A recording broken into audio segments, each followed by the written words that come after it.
Hello! It's LVLS Weekly time. It's episode 28. How are you today? I hope you are doing well.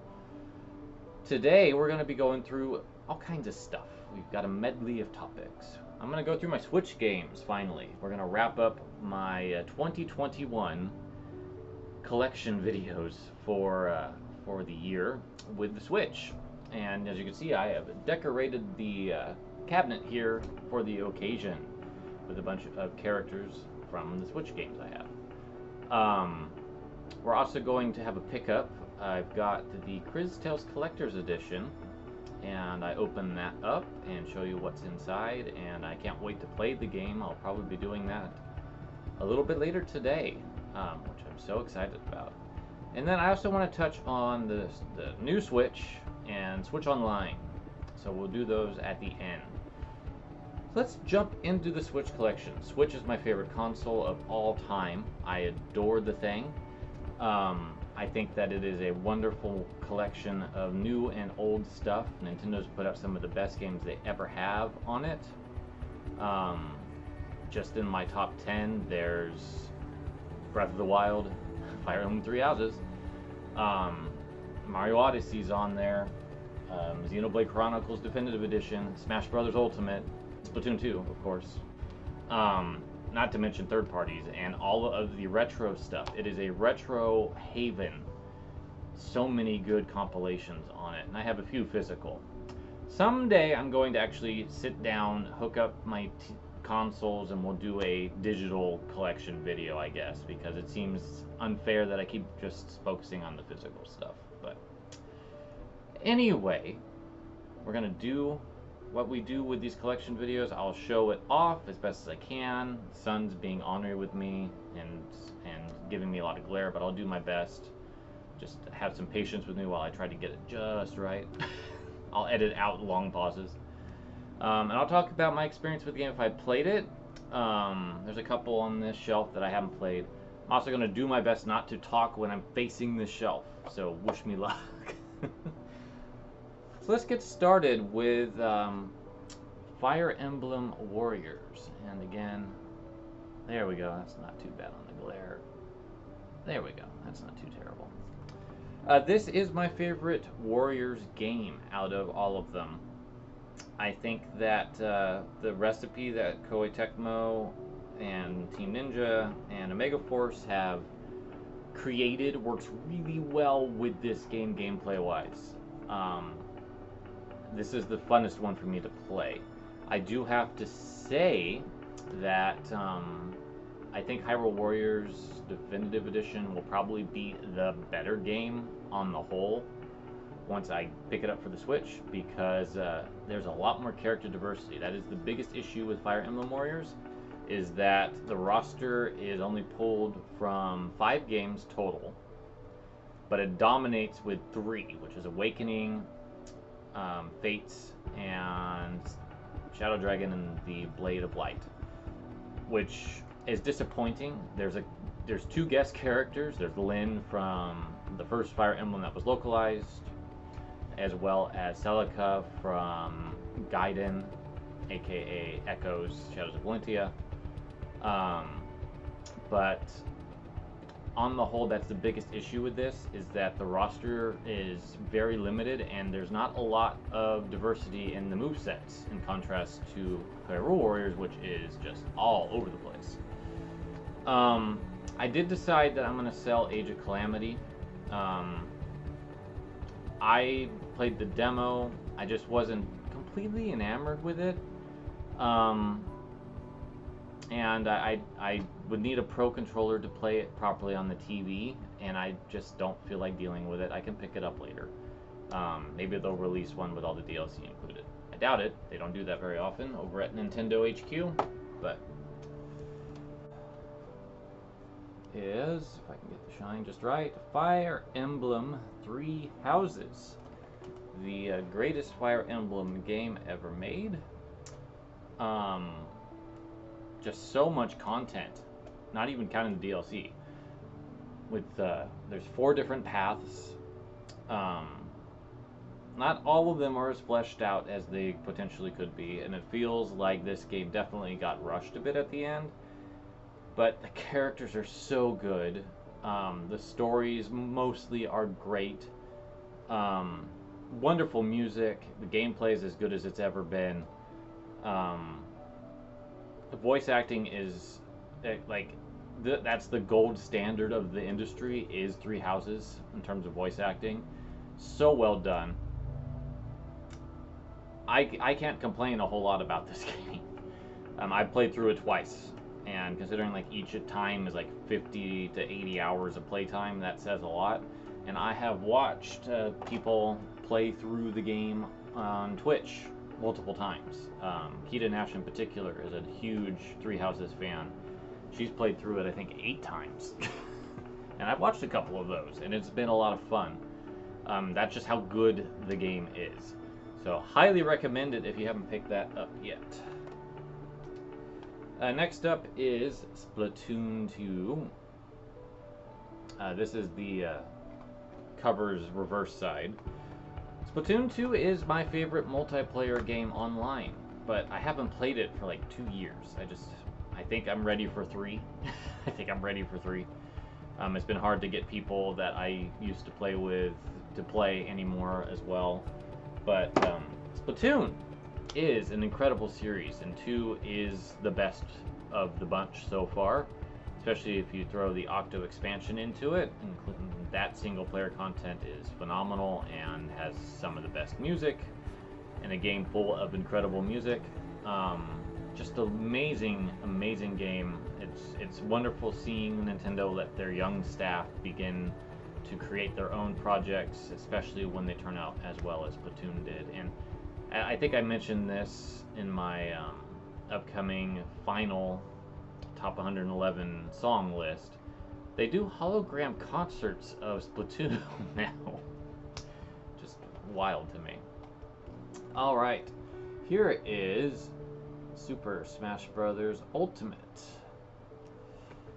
I have gotten so much out of this game, and it's definitely probably been the most talked about game on Levels Plus Weekly for sure. I know that Levels Plus itself has probably more Smash Brothers posts between Wii U, 3DS, and Ultimate than anything else.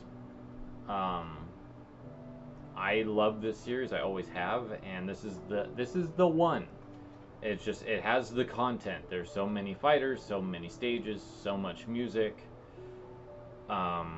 There's things that I would change if I could, and I think that would be an interesting video once the final character's revealed, about like what my dream scenario of Smash Ultimate's DLC would have been.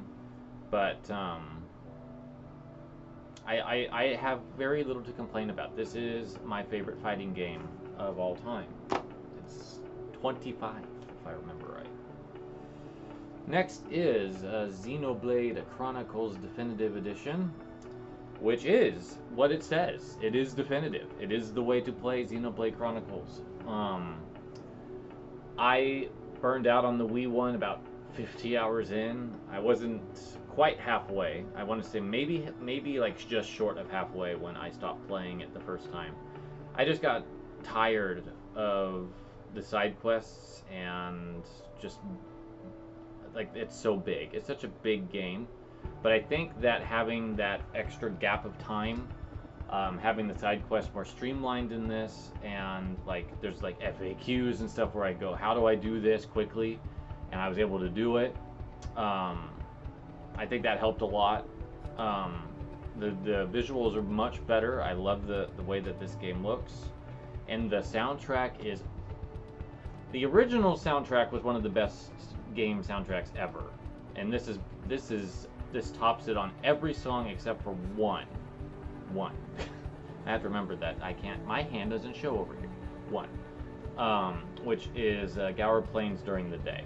I think that Ace did it perfectly the first time, and when they remastered it, it lost a little bit of that spice, which is fine. I haven't tried Future Connected yet. Since the core game was so big, I kind of was done with it for a while, but I'll get into it probably next year. Here is Super Mario 3D All-Stars. One of the most controversial releases on the Switch. I still don't think Nintendo handled this very well. I think that this should still be something that is on store shelves in perpetuity. I know that you can still buy it because they made enough of these that they didn't ask for them to all be recalled, but I just think it's silly to pull this down. I think it was silly to pull Mario 35 down. I don't understand Nintendo's reasoning for the limited edition stuff. And I think they got the memo because they're seemingly doing things with Zelda a little bit differently. Although what they've done with Zelda so far is not really satisfactory in my book. But regardless, Mario 64 was fun. I replayed that last year when this came out. I have less interest in Sunshine because it's one of my least favorite games ever played. Galaxy I will probably give another go to when I feel like trying that again. There's some parts of Galaxy I don't like, namely the spring power-up. I think that's really obnoxious, but they did make the spin a button, so that's nice. So I will probably get into Galaxy at some point, but I feel just like this just was compromised because of COVID in a lot of ways. I think that there could have been more done than just throwing these 3 games up with some minor to medium level improvements and a music player. But next is Super Mario Odyssey, which is the best 3D Mario platformer that I played. It beat Mario 64 finally, because it evolved what Mario 64 did in a way that I was very happy with. This is a wonderful game. I love the creativity on display. I love how Mario controls. I love the let's see, what are they? Controlling element that they added in with Cappy. I think that was a great idea to kind of diversify the power-up set a little bit. It's solid. It's a solid game. I love it a lot. I don't have many complaints really with this, other than I'd love to see more, I guess. But they kind of just once they released the Luigi DLC, they kind of just was like, I guess we're done. So that's all the Nintendo stuff I have. Here's my sole Capcom physical item until I get the Great Ace Attorneys Chronicles. It's not Attorneys either. Great Ace Attorney Chronicles. There we go. This week. But Street Fighter 30th Anniversary Collection. This is also a little bit controversial because while it has 12 games on it, and if you play it offline, I think it's fine. I think that everything is good. The issues that this has is that it went all arcade. So when you play Street Fighter Alpha 3, for example, you are getting the arcade Street Fighter Alpha 3, so you're not getting any of the additional characters that the Dreamcast or PSP versions added at all. It's a bit disappointing that they didn't go that extra step to at least add those characters in. So it feels a bit lazy on some areas, and then the online's not great, which is a big issue if you're more into fighting games than I am, and that's like how you want to play them, is against people online. The museum element is excellent, though. I do say the Digital Eclipse did a marvelous job on that. But I feel like this could have been more than what it ended up being. Both in terms of the online and in terms of just what these games could have been. I probably would be complaining less if they threw that extra mode that was an alpha anthology for the PS2, that Max mode or EX or whatever they called the secret alpha mode, where you could mix and match characters all together, and then some characters had like bananas new movesets, like Guy could teleport and stuff like that. So it's a bit of a shame. We're in the Square Enix section. There's quite a bit here. So let's start with Trials of Mana. This was a surprise last year. This was such a delightful experience. This is the first mana game I've actually... No, that's not true. I did beat Sword of Mana on the Game Boy Advance, and that is not a good game. This is the first mana game that I've beaten that I like a lot. I still need to get through Secret of Mana, which I intend to do soon. And I would like to kind of revisit Trials on the Super Nintendo through Collection of Mana, which we'll talk about in a minute. But this really feels like a Dreamcast era game in the best ways possible. Visually, that's what it reminds me of. The gameplay's like at that level of complexity, like it wasn't overloaded with stuff. It's direct, it's straightforward, but it has enough depth and customization that it felt like I was having some choice in what I was doing. It's just a really good time, and I highly recommend it. I highly recommend this. And the Switch version runs really well too. So if you like action adventure games and you kind of miss the earlier days of like Dreamcast PS2 era stuff, go for Trials of Mana 2020. It's really good. And speaking of mana, here is Collection of Mana. I love this box art, by the way. What's his name? Hakkun, H-A-C-C-A-N, has been doing the art for the Mana series as of late and just kills it. Also did Trials of Mana. This is a M2 developed compilation of the first 3 Mana games. You'll get the Game Boy Final Fantasy Adventure, which was Seiken Densetsu on the Game Boy in Japan, then Secret of Mana, and then Trials of Mana was localized for the first time on the Super Nintendo for this collection. And this was like a launch year game in Japan, and then it finally came out in 2019 after like a lot of pushing. So it's good that this actually happened. I got the physical version of this really cheap. I originally bought it digitally because I wanted to say, hey, Square Enix, keep doing this stuff. But I got this for like on a really good discount. It was like 15 bucks, I want to say. But I haven't really dug into it a whole lot, so I can't really get into it beyond the fact that I want to play all 3 games on it at some point. Here is Dragon Quest XI. There we are. Echoes of an Elusive Age. Definitive Edition. So this came out on the PS4 first, and then it came out on Switch with a bunch of extra content, and then they reported it back to the PS4, and I think the Xbox One too, oddly enough. I have played about, 40 hours of this. I really like it, but with the longer 3D Dragon Quest games, in fact, I'll just say, with Dragon Quest games, I tend to get about halfway through and then just need a long break, and I'm in that break period.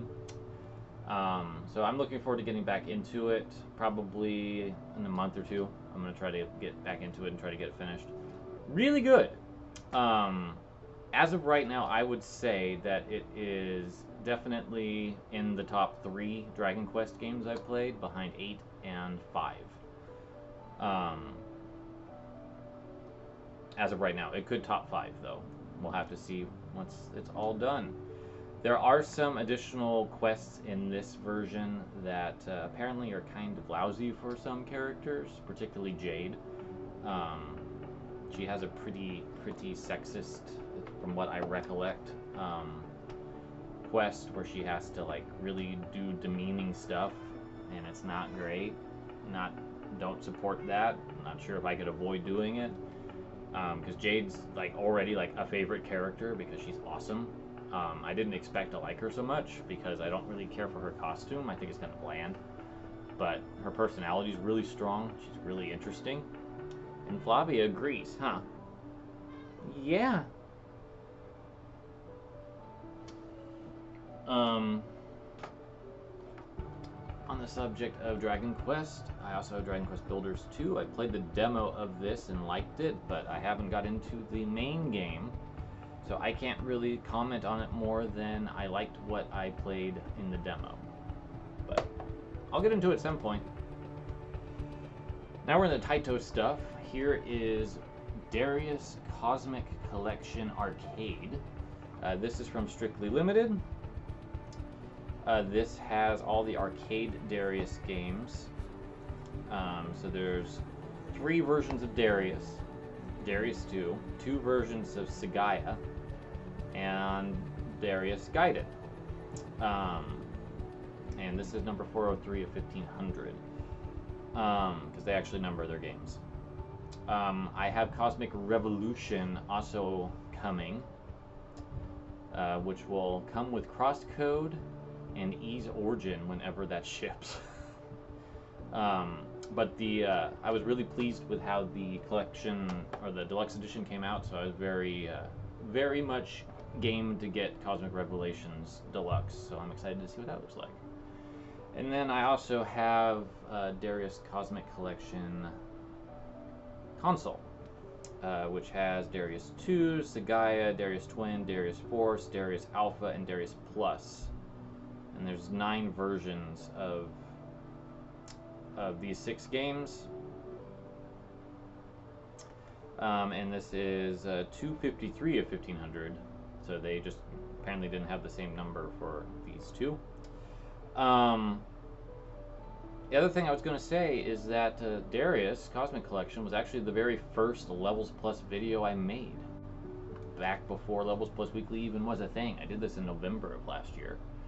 And you can tell how much the production quality has improved since then, since that was very awkwardly shot with my phone in a room that I don't think I've shot in since.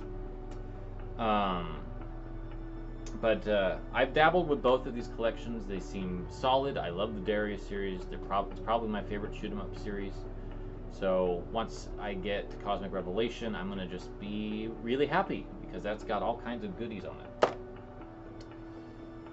Alright, and last but not least is Ninja Savior's Return of the Warriors.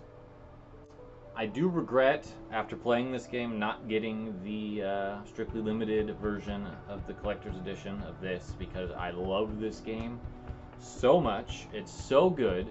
This is the cult hit of the Switch. So, and they're re-releasing it physically, but you can also buy it digitally. Buy this game. It's superb. Tango Project is like doing the best 2D remakes, remasters of their titles that I could think of anyone. Wild Guns Reloaded is also worth picking up, and Pocky and Rocky Reshrined is coming out later this year and looks amazing. But this is one of the best beat 'em ups ever made. This is a standout remake of an iconic cult classic on the Super Nintendo. Cannot praise this game enough. Go buy it. Alright, a couple Namco titles. First up is Namco Museum Arcade Pack. So this is a bundle of 2 different digital downloads, which was Namco Museum, as well as Pac-Man Championship Edition 2. This includes 12 games altogether, including Pac-Man, Dig Dug, Splatterhouse, Tower Draga, Tank Force, Rolling Thunder 2, Sky Kid, Galaga, Galaga 88, Pac-Man Championship Edition 2, Pac-Man Versus, and another Pac-Man Championship Edition 2 plus something. I can't quite read the text. It's very small. I was hoping that Namco would continue with these, because the most annoying thing about Namco is that when it comes to their museum stuff, they have never, ever come close to how awesome their PS1 ones were. Their PS1 games. The PS1 Namco museums are still their gold standard, and they have never recaptured that with anything that has followed. It's really disappointing. It's good to see that they included some stuff that they don't always do. Splatterhouse and Sky Kid and Tank Force and Rolling Thunder 2. Those were really novel because they're not always included on these things. But I want more. Namco Museum Arcade Collection. We need another one that has more stuff. I can also recommend, with complaints, the Namco Museum Archives digital downloads that they did on the Switch. With the complaint being that there's another 10 plus games that Japan got that we didn't. And I want those games probably more than anything else, but they didn't include them. Including the original Valkyrie game, Valkyrie no Boken. So that's just another disappointment. They did include some stuff that has never been released before, like it's the Splatterhouse game on the NES. That was included, as well as like Dragon Buster 2, a couple other games that had never been released in the United States before. But overall, I still think that they should have just gone full in with the games that we didn't get anyway, and just released it as Collection 3. They didn't have to throw any other bonus stuff on there. Just those games would have been enough because they were almost all new to North America. My other Namco title is Tales of Vesperia Definitive Edition. Dabble with this a bit. It's a Tales game. I could see why people like it. It's got solid voice acting. The characters seem likable enough. I played probably about 2 hours of it. I'm keeping it. I'm going to get through it. It would be nice if I could get through another Tales game beyond Symphonia. Here is Valkyrie Chronicles 4. Tested this out. It's like Valkyria Chronicles, but with a different cast. I'm sure there's some more renovations to the gameplay, but I'm happy to have this, although I do have to say that the sidekick male character is a sexist piece of garbage, and I already don't want to interact with him more than I already have. So that is a bummer, because he's going to just be there, and there's not much I can do about it. I can bench him for missions, but he's a story character. Hate that. Next is Sonic Mania Plus, and I reversed the cover on this one because I like the cute little Genesis nod. Best Sonic game in years, since Sonic CD in my opinion.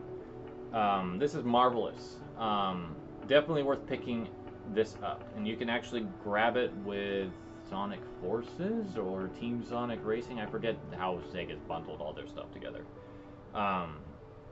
In a physical set if you want, but I'm very content with just having Plus because it's good. So, Sega, make another Mania, please. And then last on the Sega front, although they didn't have a whole lot to do with this beyond licensing, is Streets of Rage 4. This is the steelbook from the limited edition that Limited Run did. This was a great game. This is like my third or fourth favorite beat 'em up I think I've played, behind Ninja Saviors and Night Slashers. Really, really good. It controls really well. Cherry's a lot of fun.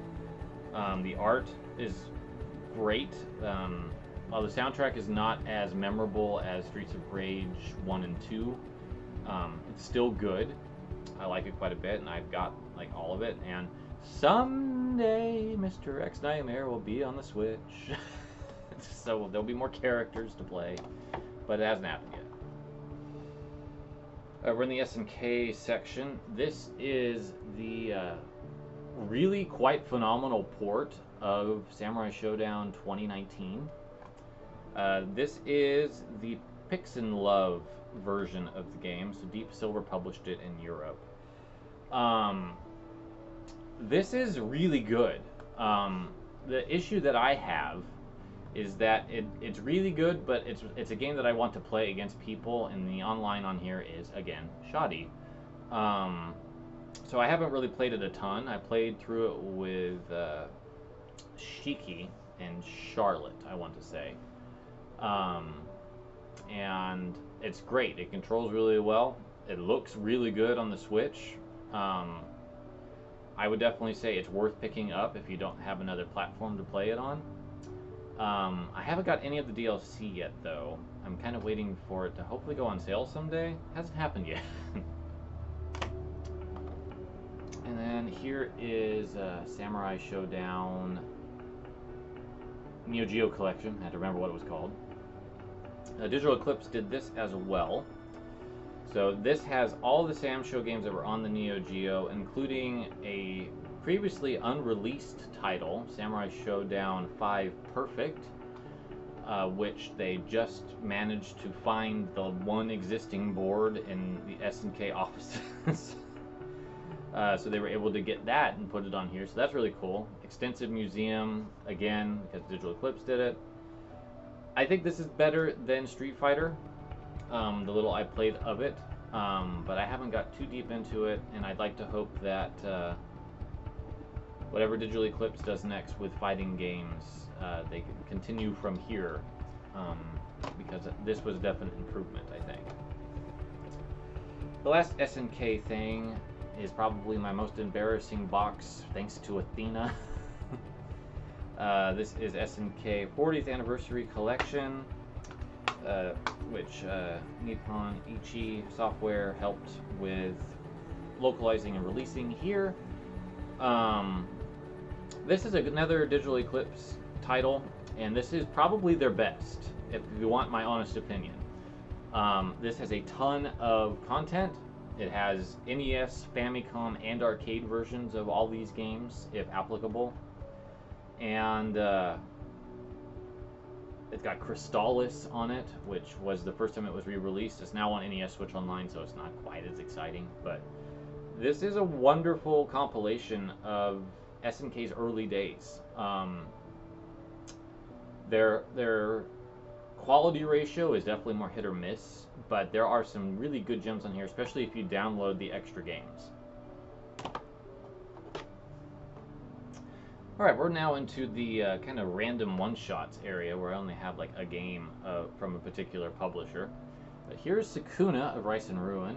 Here's another early Levels Plus weekly pickup opening. I love what I have played of this. I've really been enjoying it, but I kind of fell off after the first year finished. I think I just wanted to take a break, and then other stuff happened. I think XCOM happened. XCOM 2. XCOM 2, you ruined me. But this is great, and I'm looking forward to getting back into it. Marvelous soundtrack, and definitely I think one of the more impressive looking 3D games on Switch from a third party. And speaking of XCOM 2, here it is, XCOM 2 Collection. I've already said this in a video in the past, but this is one of those games that I can recommend, but I don't recommend this version, but I love it on this platform because I don't like playing PC games. So this is the best strategy game ever made, in my opinion. It's so good. I like it even more in Fire Emblem Three Houses, so that really says something. It's my 5th favorite game of all time, particularly War of the Chosen, because I love the way that game just flows. It has all the DLC. It has a lot of meat to go through. You've got the whole original XCOM 2 campaign, War of the Chosen, plus the DLC adds to both of those in different ways. Marvelous, marvelous time. Switch version is compromised in a lot of ways, but it's still playable. Just, I wouldn't recommend an Iron Man run on this because it does occasionally freeze up. It does occasionally reset the system. It does occasionally get into some very long load times, including in the middle of a mission. But I still love it. It's still like, I still had such a great time that it's my 5th favorite game of all time. So, a recommendation, but perhaps maybe not on the Switch unless you are incredibly patient and just that's the platform you have to play it. Here's Gris. This is another top 10 game. I adore Gris so much that I have a signed print from the art director hanging on my wall over there, which I've shown before. This is number 40 of 8,100 in terms of this, but there was only 200 or so of the signature edition. So I got a really early one. And I remember going through that experience at work and not getting the signature edition, being really bummed, getting the next edition down, and then the signature edition actually did go up because there was an error, and then having to work with the customer support team at Special Reserve to clear up all that situation, because you could only order one item through them. So they understood, they canceled the more regular edition and let me get the signature one, and I love it. It's probably my favorite collector's edition of everything that I've ever got. It's at a really high bar. It's unfortunate that nothing else that Devolver has made has caught my attention the way Gris did, because I haven't ordered from them since. But in terms of that entire experience, I would recommend looking at Special Reserve, because they did a really nice job with Gris, and it's still like incredible. Like, the art book is easily the best art book that has ever been done for a game that I have. The only one that comes close, I think, is the Xenoblade Chronicles Definitive Edition one, because it has a nice slipcover. But the one that they did for Gris is just really nice. There's a post on that, which, here you go. I have to go this way because I don't have any room on my other side. If you want to get some pictures of what came with all this. Here's River City Girls. Actually, this is in the running for my third favorite beat 'em up. I actually think I like this a little bit more, Streets of Rage, and it is on my top 111. So I suppose that, yes, this is my third, and Streets of Rage probably my fourth. This is WayForward's second best game of all time, in my opinion, behind A Boy and His Blob for the Wii. This is a marvelous, marvelous game. Lots of personality, wonderful sprite work, one of the best soundtracks. Like, Megan McDuffie and everyone who joined her on that just knocked it out of the park with the soundtrack. It's controlled super well. Biggest issue with it, honestly, is that it's kind of mean. And the original ending before they patched in the new one was also really mean. But I think that they learned their lesson, and I hope with River City Girls 2 and 0 that they take that lesson to heart and quit being so mean. Here's Bloodstained Ritual of the Night. This is WayForward's third favorite. My third favorite game from WayForward. It just sounds so weird to say that, because WayForward was not the original developer of this. They stepped into it midway through when NT Creates backed off.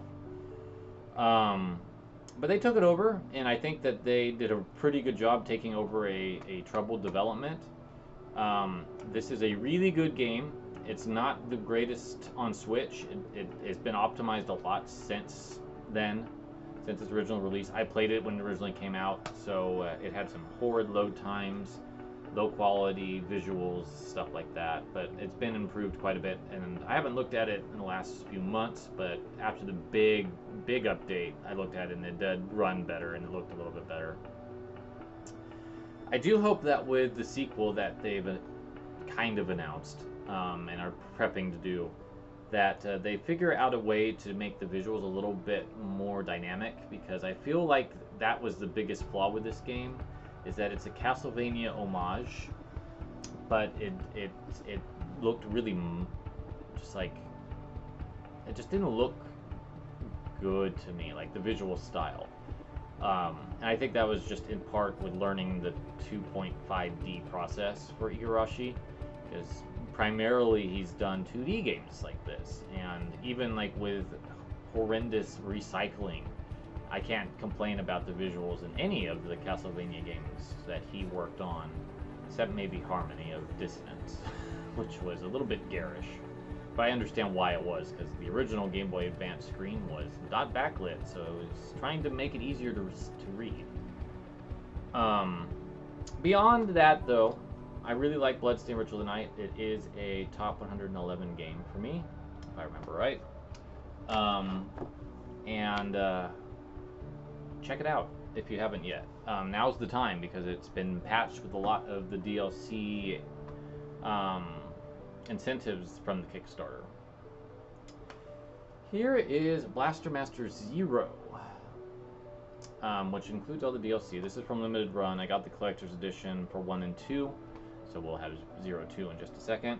I think this is still the best one of the two, although we'll see if 0-3, which is coming out next week, manages to top it or not. I decided that I didn't want to get the physical for 3 yet. I'm hoping that Best Buy will eventually get some extra copies if I like it, because I felt 2 was a little bit of a step back, not enough to make me go I want to get rid of it, but it was enough of a step down that I want to kind of see how 3 plays out. Ultimately, though, I think that this is a wonderful remake of the original Blaster Master. It has wonderful artwork, the music's solid, but I think the key thing is that they captured the essence of the NES game, but they also modernized it in almost every right way. So, highly recommend the original 0. 0-2 is also great. I'm not going to say that it's not. There was just a couple things that they did gameplay-wise that I'm not as big of a fan of. Primarily, they changed the boosting mechanic, so that way you have to drop to kind of build it back up. And sometimes it's just kind of lousy having to deal with it instead of just collecting power-ups.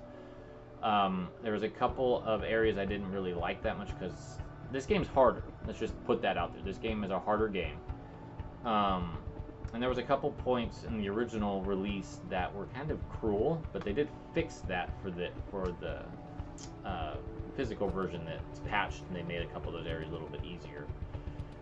But there's reviews for 0-2 here, and then I'll throw a link, since I didn't mention it, for 0-1 during the 0-1 part, so you can kind of read why I feel the way that I feel about these. But I still am very happy with both of them and happy to have them physically.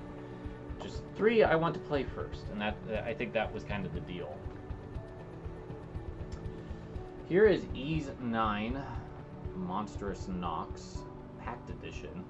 I haven't really done much with this since I got it, so I just talked about it, like, wasn't it last week? 2 weeks ago? So I'm not going to add much more than I'm excited to try it out in more detail soon. Alright, we're almost done. Here is the Smash indie game of all time. Untitled Goose Game. This is another top 25 game. I think, actually, I said Smash was. I think Smash is 24. I think this is actually 25. Although it may have changed because I added Spiritfarer up there. Getting this physically was almost a given once IM8-Bit announced they were doing it. This was one of my favorite games of 2019. No, 2020? I don't remember when this came out. I think it was 2019. I loved the premise right from the get-go when they were showing trailers for it, and this is just a great time altogether. And if you haven't played Untitled Goose Game yet, I highly recommend it. It's now got a co-op mode, so you can play it with a friend, and you can harass villagers together. And then last but not least is Cris Tales, which I just literally got. You'll be seeing the pickup for it shortly. This was my most anticipated game for the year until Metroid Dread was announced. But I am excited to play this, and that's one of my goals this weekend. Alright, that's all of the physical Switch games that I currently have. That was a lot of stuff, and there was more before I culled it a bit before my upcoming vacation. So I think what I'm going to do is, normally in November I've done like collection video, or a collection post with photographs of what my collection looks like and what's changed. I think I'm going to just do videos every year of this stuff moving forward. I think that's more engaging for me, because then I might remember something that I didn't remember the last time I talked about it. It could be a bit repetitive, perhaps, every time that I bring up Super Mario Bros. 2 and I get into the, oh, I remember buying this 1988 story.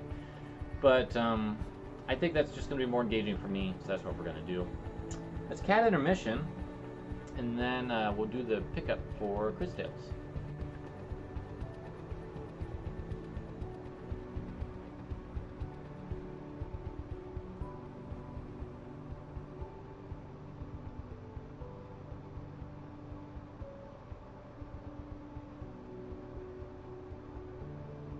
the Cris Tales Collector's Edition from Modus, Dreams Incorporated, and Sick.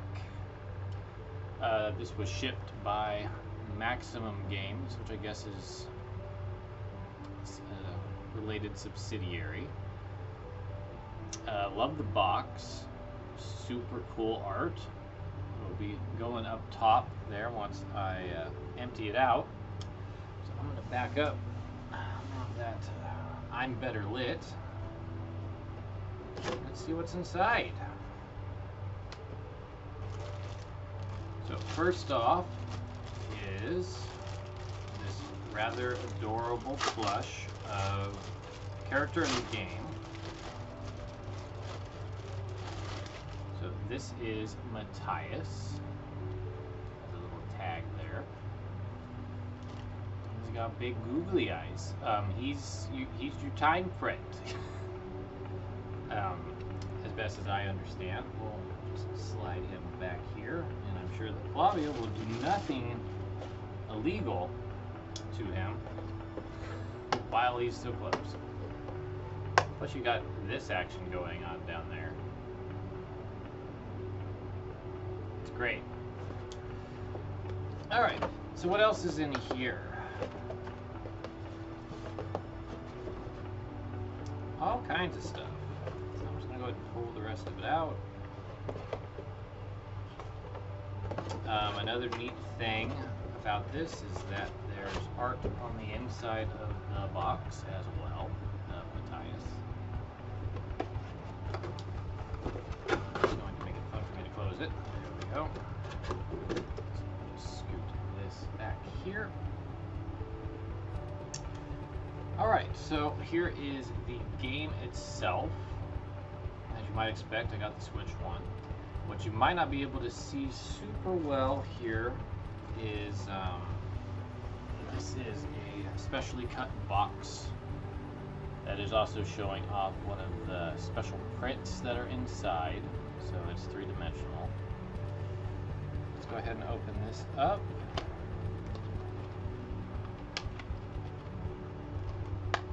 And also art on the back.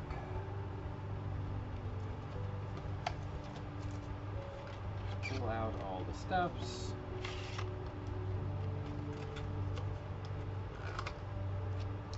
So here is one of the prints, and it moves. It's a little hard to see thanks to my lighting setup, but you can see that it's got some dimension to it. It shifts around. It's pretty cool looking. And then there's another one that's a little bit smaller. That's a Cris bell.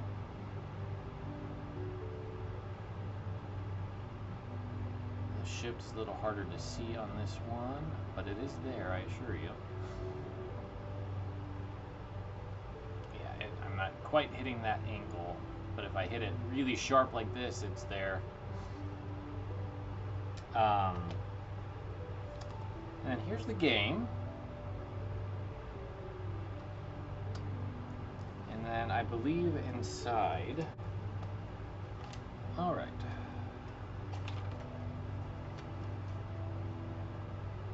So there's a little pamphlet inside about games from the company, which includes Trying For and Lost Words, as well as a little bit of background on this.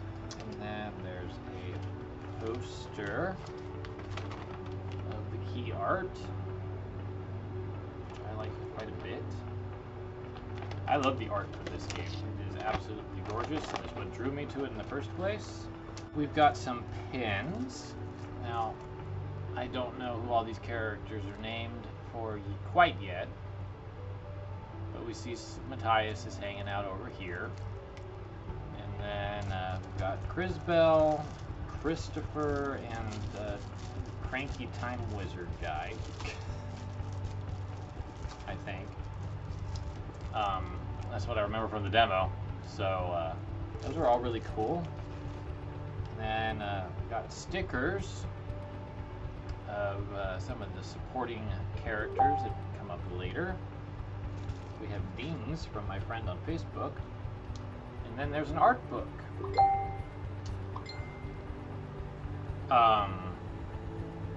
I'm not going to get too deep into it because I don't want any plot spoilers.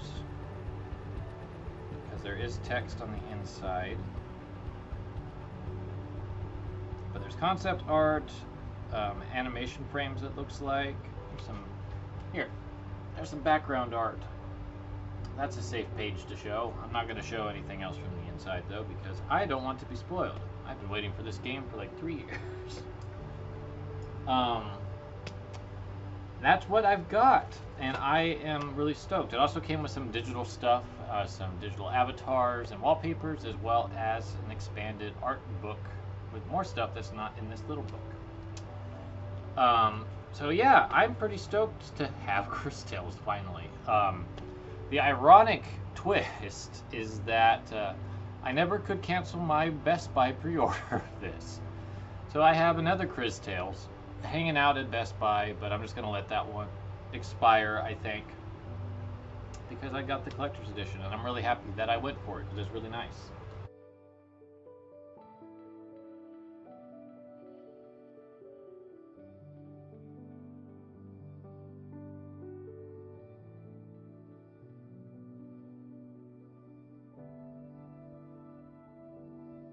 Welcome to the last part of Levels Plus Weekly. I'm going to talk about Switch stuff.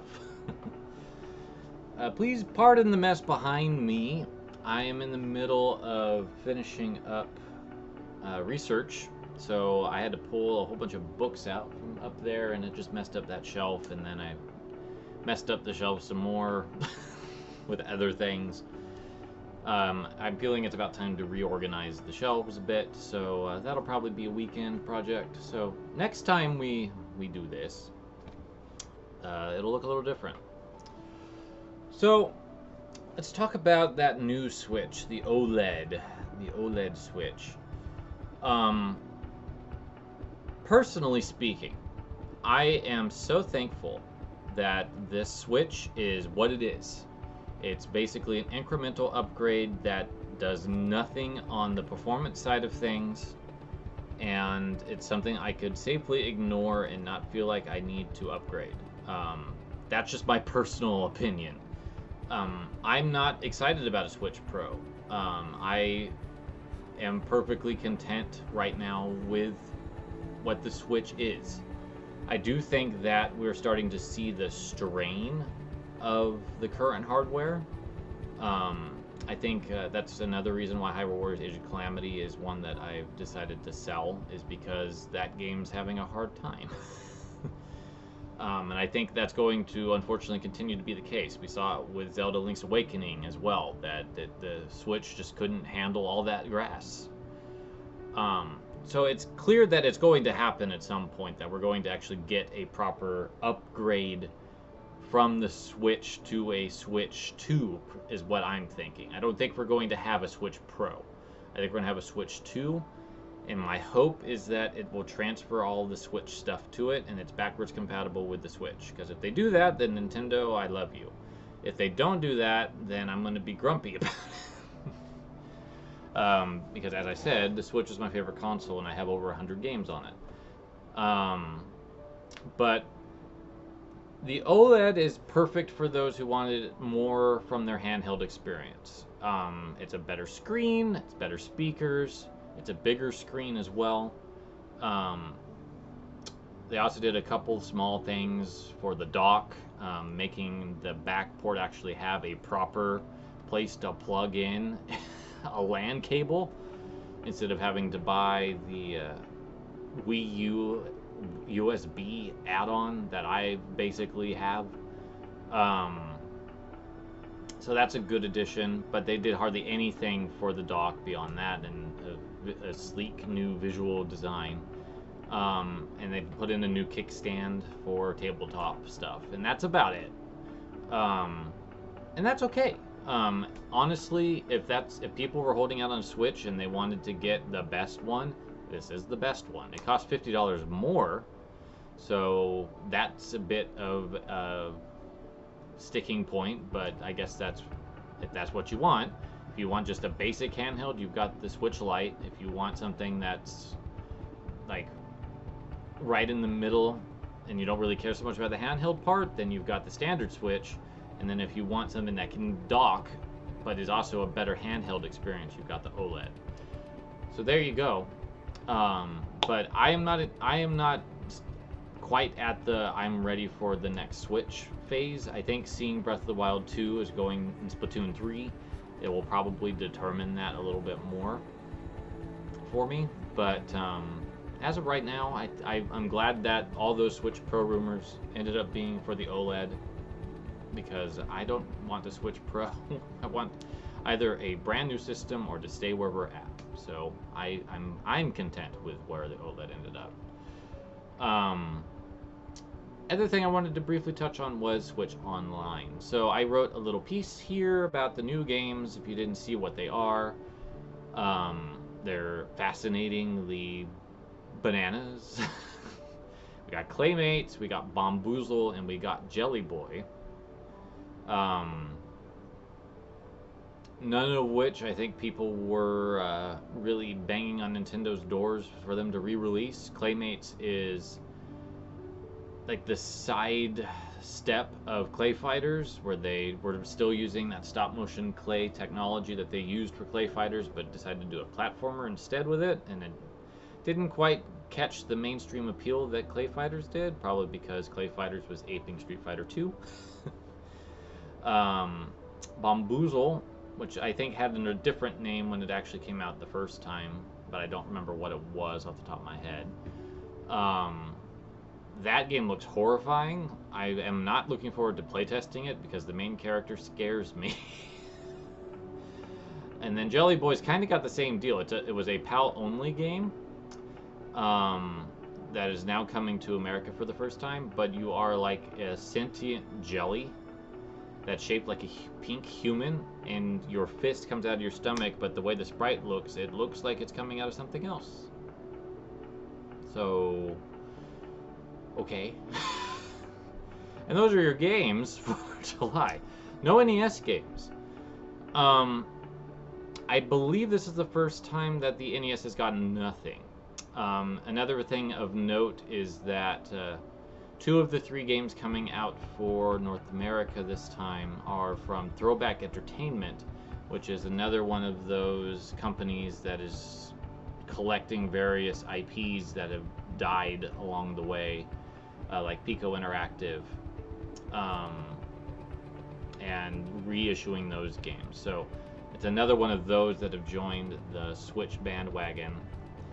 I'm not going to do any more of my hopefuls articles that I've been doing for Switch Online, like for Nintendo, and I remember Natsume really strongly for some reason, because we're just getting into such, like, I've covered a lot of the bigger companies that don't have their IP scattered to the wind, and even a couple of the more curious ones, but like getting into Throwback Entertainment and Pico Interactive, their websites are out of date. I will continue to report on the new games as they come out and give you my honest opinions. So we'll see what those are coming, what those are like when they come out next week.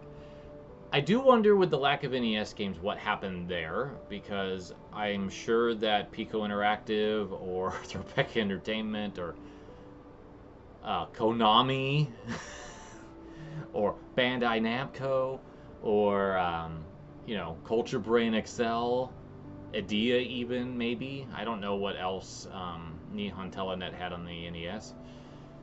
I'm sure that there were other games that they could have found. Nintendo themselves have games they haven't released. I mean, it's getting into like the black box B/C tier list, but I mean, they could port over the mysterious Murasame Castle from the 3DS. They could do that. They haven't done that yet. Mach Rider, Wrecking Crew. There's a couple more sports games they haven't done. They could even get adventurous and do Zoda's Revenge, Star Tropics 2. That would be nice. And Capcom's got a ton that they're just sitting on, because they've only released one NES game, which was Ghosts and Goblins. They have a whole bunch outside of Mega Man that they could do, and they're just not, for whatever reason. So I don't know what's going on with this service. It seems weird that's what our 3 games are. We're still waiting on Earthbound. We're still waiting on Super Mario RPG, which we might be perpetually waiting on that, thanks to Square. And I think that Earthbound's a premium series in Nintendo's mind, and they don't want to put it on there for free.